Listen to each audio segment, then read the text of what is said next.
Let's talk about Bruno the Kid, because this is one of those shows that somehow slipped out of the mainstream memory, and the first thing we gotta ask is, why do so many people barely remember it?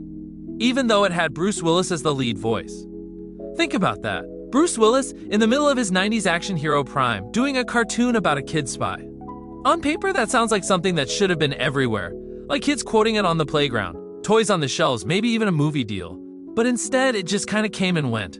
The mid-90s was stacked when it came to animation. You had Animaniacs dropping meta humor, Batman the Animated Series raising the bar for action, Rugrats dominating Nickelodeon, and Cartoon Network was starting to unleash Dexter's Lab and Johnny Bravo. Bruno the Kid walked into a packed house, and when the competition is that heavy, even a show with Bruce Willis might not get the shine it deserves. But that raises the bigger question. Was Bruno the Kid underrated and ahead of its time? Or was it just lost in the shuffle? You can see hints that this show was doing things other cartoons weren't even thinking about yet. The spy gadgets, the global adventures, the double life of being a kid at school while secretly working for an intelligence agency. It was basically giving kids a cartoon James Bond before codename Kids Next Door ever existed. And that leads us straight into the importance of Bruce Willis. How wild is it that this was one of the first animated shows to feature a huge Hollywood star as the lead? Back then, that was rare. Sure, you might have guest spots or random cameos, but this was another version of Die Hard carrying a Saturday morning cartoon. You could argue Bruno the Kid helped set the stage for the wave of celebrity voice cartoons in the 2000s. Before Shrek had Mike Myers and Eddie Murphy, before Shark Tale had Will Smith, you had Bruno the Kid with Bruce Willis. But here's the thing, did the marketing ever really push that fact? Did kids even know Bruce Willis was Bruno? Because if the target audience never connected those dots, then one of the show's biggest assets basically went unused.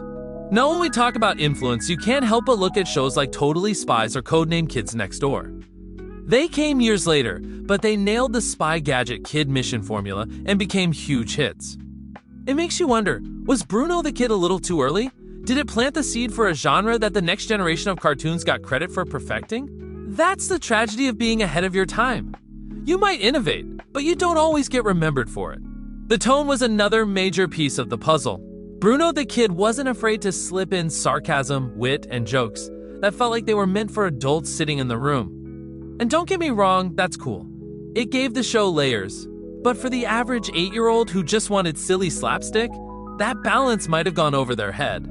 So while other shows like Johnny Bravo leaned all the way into goofy energy, Bruno was trying to juggle spy thriller vibes with comedic writing. Sometimes that middle ground makes it harder for a show to find its core fan base.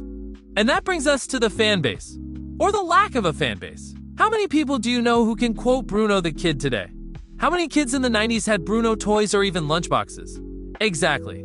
The show didn't get the kind of merchandising push that locks you into pop culture history. That's a big reason why something like Rugrats is still remembered and Bruno isn't. It wasn't just about the episodes.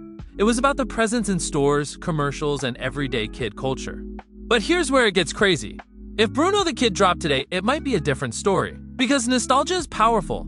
Shows that were once forgotten are being rediscovered on YouTube, TikTok, or tucked away on streaming platforms. If Bruno popped up on Netflix or Prime with a shiny reboot, would people finally give it the flowers it never got in the 90s? I think so, because today's audience loves a comeback story. So let's really sit on that. If Bruno the Kid came back today, would it get the respect it missed out on? Or would it still struggle to stand out? Personally, I think a reboot could work if it leaned into what made the original unique spy action with a wink of humor, but this time marketed the right way. Imagine if Bruno grew up, or if they did a modern continuation where his kid takes on the role. That's the kind of pitch that could catch fire today.